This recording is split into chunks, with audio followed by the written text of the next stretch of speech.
안녕하십니까? 배팅 부동산 CJ 주가와 상가 임대료 1층 상가 사지 마세요. 아파트는 보지도 마세요. 진행하도록 하겠습니다. 일단은 CJ 관련 주가부터 보겠습니다. CJ CGV가 지금 유상증자 이슈 때문에 난리죠. 연일 폭락을 거듭하고 있습니다. 지금 현재 가격이 코로나 때보다도 더 낮으니까 굉장히 회사 주가가 많이 떨어졌다는 거죠. 그런데 이게 코로나 이후의 일시적인 문제가 절대 아닙니다. 제가 봤을 때 지금 10년 동안에 CJ, CGV 주가를 한번 보면은 2016년도 이후에 계속 지금 가격이 떨어지고 있습니다. OTT의 시대로 계속 가고 있다는 이야기죠. 제가 보기에도 앞으로 새로운 혁신적인 기술이 극장에 도입되지 않는 이상 OTT의 시대로 갈 것 같습니다. 굉장히 전망이 어둡죠. 모든 사람이 다 그렇게 이야기를 합니다. 반면에 CJ 제일제당은 나름 선방하고 있습니다. 지금 시대가 21세기인데 21세기에도 CJ 제일제당이 선방하는 이유, CJ 제일제당 하면은 설탕 하시면 안 됩니다. CJ 제일제당 하면은 비비고가 일단 생각나야 되죠.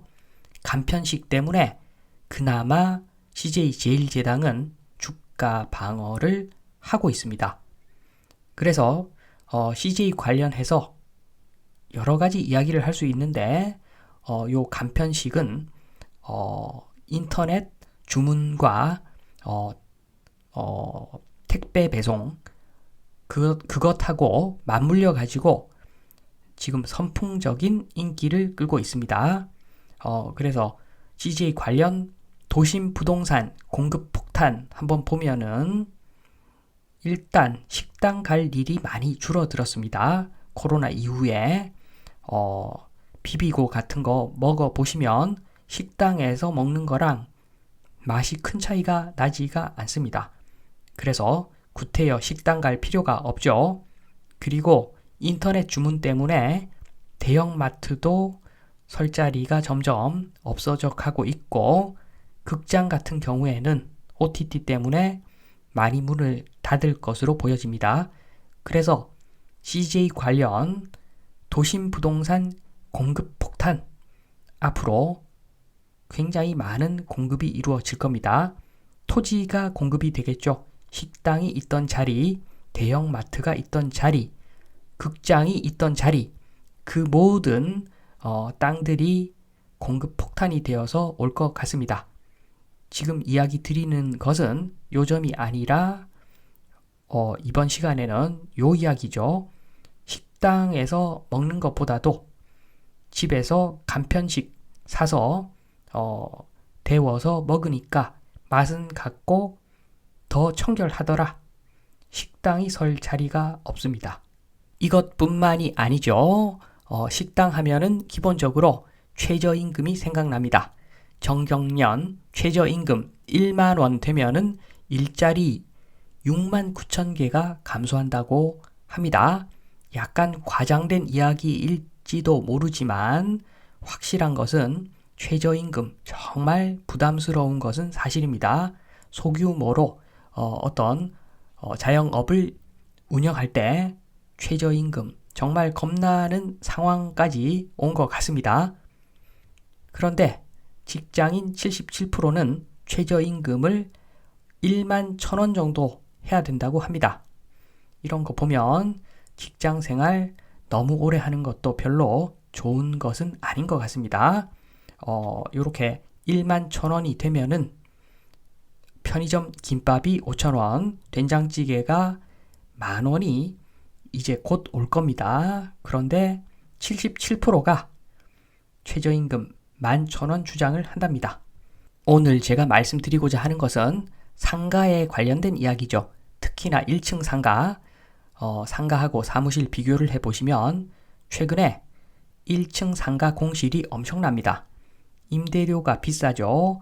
옛날의 영광을 생각하고 높은 임대료 계속 주장을 하지만 그 임대료 지불하고 버틸 업체가 없습니다. 버틸 자영업자가 없습니다. 그러니까 공실이 생기는 거죠. 최저임금은 오르고 수요는 줄고 있고 설상가상이죠. 그래서 상가는 앞으로도 별로 좋아질 일이 없을 것 같습니다. 반면에 위치 좋은 곳에 있는 사무실은 상대적으로 선방을 하고 있습니다. 사무실은 원래부터 임대료가 쌌습니다. 저렴하죠. 상가에 비하면 1층 상가에 비하면 엄청나게 임대료가 저렴했습니다. 그리고 사무실에서 일하는 사람들이 단순 노동자들은 거의 없죠. 최저임금 영향을 상대적으로 작게 받습니다. 그리고 새로운 사업 영역도 있기 때문에 사무실은 상대적으로 괜찮아 보입니다. 상가하고 사무실하고 임대료 한번 비교를 해보겠습니다. 원래부터 예전부터 1층 상가가 좀 비쌌죠. 사무실은 원래 좀 쌌습니다.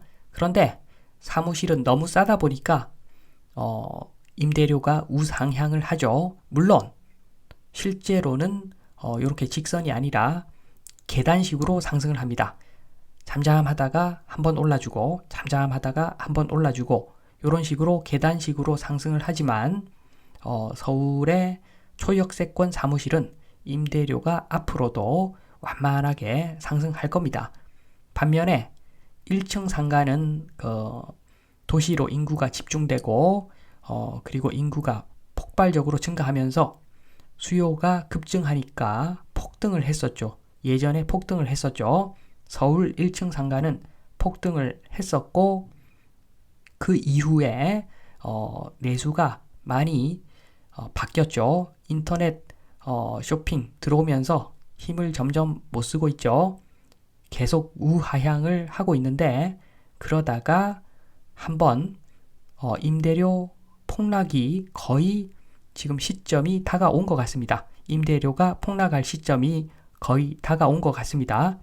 인건비 상승, 재료비, 공공요금도 상승, 소비자도 이탈.